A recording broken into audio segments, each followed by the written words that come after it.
Boa noite. A apresentação da disciplina de Ciências de Dados. A base de dados que eu peguei do Kaggle é essa base aqui, que tem a parte dos inadimplentes e tudo mais.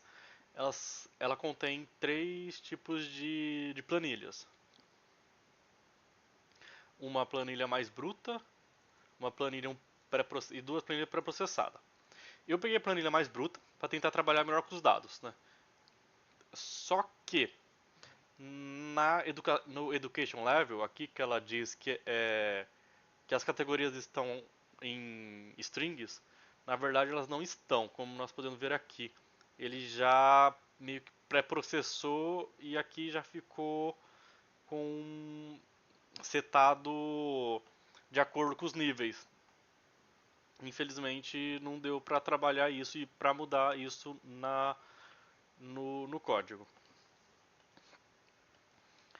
Uh, o código ele tem por premissa descobrir quem está inadimplente, né? É um código que dado alguns dados que segundo aqui são idade, educação, anos trabalhando,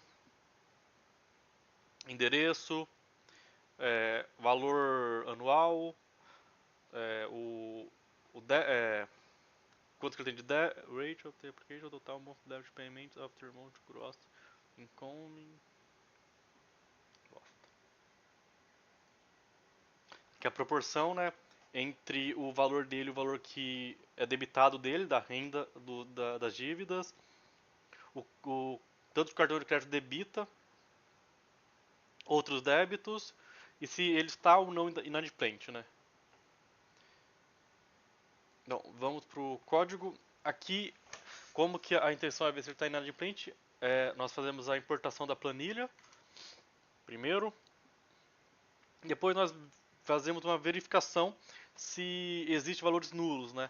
Nós pegamos se a média dos valores nulos. Nós conseguimos ver que existe 2% de nulo, 2,3% de nulo basicamente na idade, 3%, 28 dá 3% na education level e na renda provinda cerca de 5%.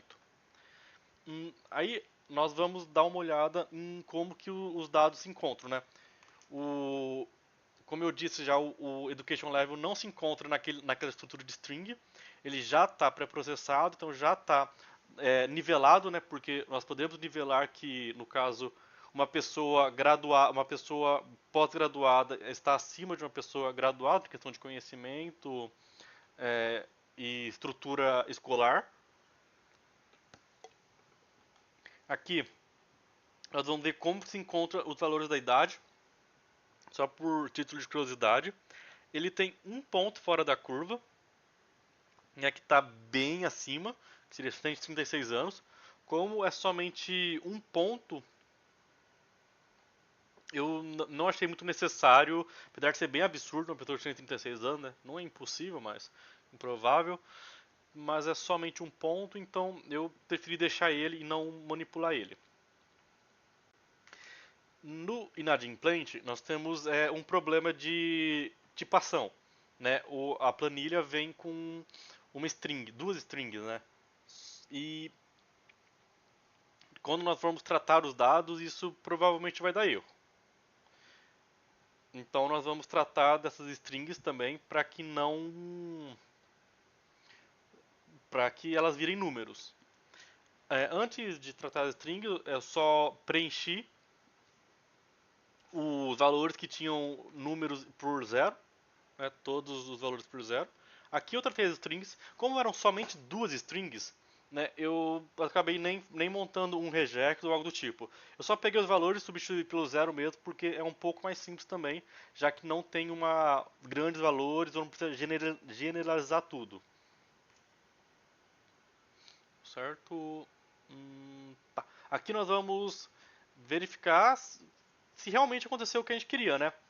Se todos os valores não tem mais valor nulo, não tem mais valor nulo nessa base de dados.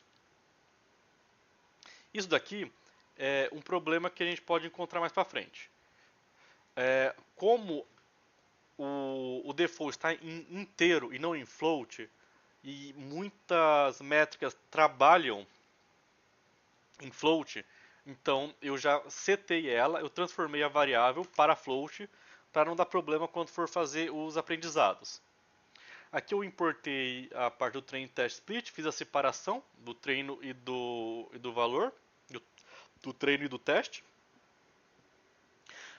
Eu dividi isso em 30%, né, o tamanho do teste, e coloquei uma seed de 15. A seed pode ser qualquer uma, isso é mais para valores acadêmicos somente, né? Essa seed não tem tanto impacto assim, é só para dar os mesmos valores. Isso aqui foi a primeira média simples para saber quantas pessoas estão inadimplentes, né, que seriam 25,51%.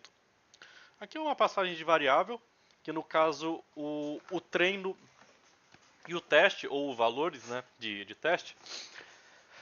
No Y-treino eu defino que ele seria a coluna default, né, a coluna dos inadimplente, e no X-treino ele é todas as colunas menos o default, ou seja, ele contém todas menos o default. Aqui nos valores é a mesma coisa, né? O Y-val é o default propriamente dito, e o val é todas menos o default. Aqui nós começamos a fazer os treinamentos. Eu fiz um treinamento pela regressão lógica, pelo KNN e pelo LGBM. Então, rodou, tudo certo. Agora eu pedi para imprimir a regressão lógica. Como eu fiz uma matriz de confusão, ela imprimiu os valores. Aqui seriam os valores corretos, adimplentes, e aqui os valores corretos também. Né? Inadimplentes, adimplentes. E aqui seriam os valores errados, né? O 25 e o 15.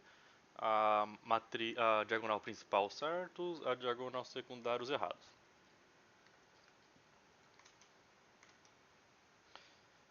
Aqui no KNN, aqui o modelo utilizado foi o KNN, foi a mesma coisa.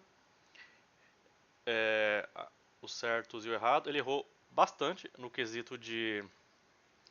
Ele previu muitos errados. Também eu pedi para imprimir o percentual. Aqui deu cerca de 80%, né, 0,8. O score aqui deu 72,38%.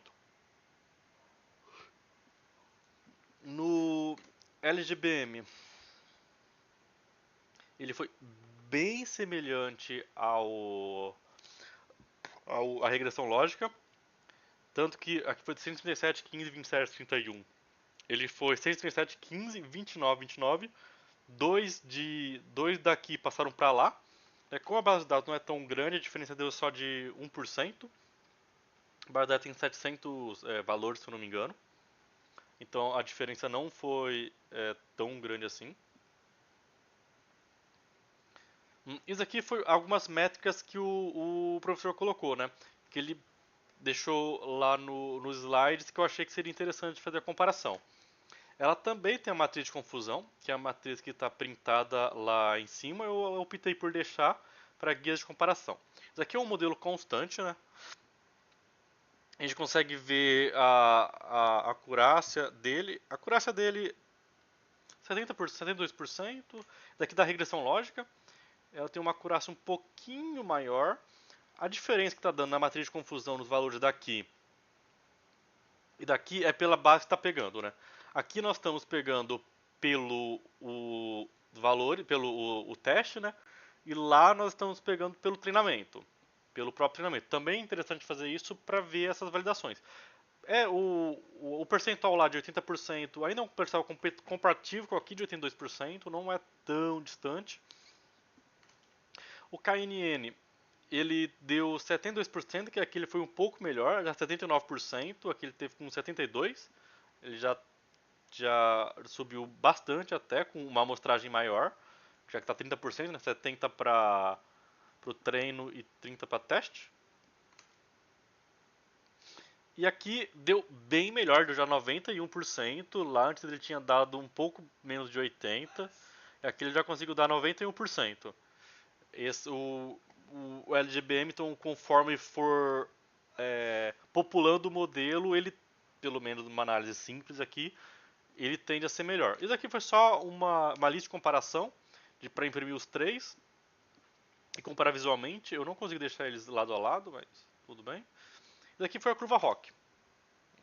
A curva ROC ela é simplesmente uma curva quanto mais próximo de 1, melhor. Aqui nós temos também a variância, né, que a distância entre essas setas seriam a variância. Então nós percebemos que a curva ROC para regressão lógica ela tem uma variância relativamente curta e ela está um pouco próximo de 1, né, seria da mais próxima. A KNN já está um pouco mais distante e em alguns momentos ela se distancia um pouco uma variância um pouco maior, não fica exatamente muito ideal. E a LGBM está bem semelhante à curva da regressão lógica, porém a regressão lógica está pouca coisa mais para dentro, mais para a esquerda, mais próximo do 1, e ela está um pouquinho mais para a direita. Não é muita coisa não, mas é pouca coisa.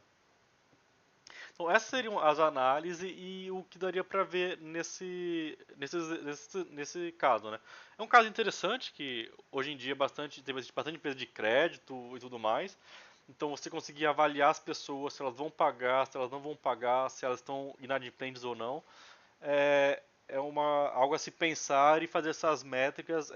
Hoje em dia seria algo muito útil e muito avaliado e valorado, né? Valorizado, justamente por mexer com os pagamentos das pessoas. Então, o trabalho seria isso e boa noite.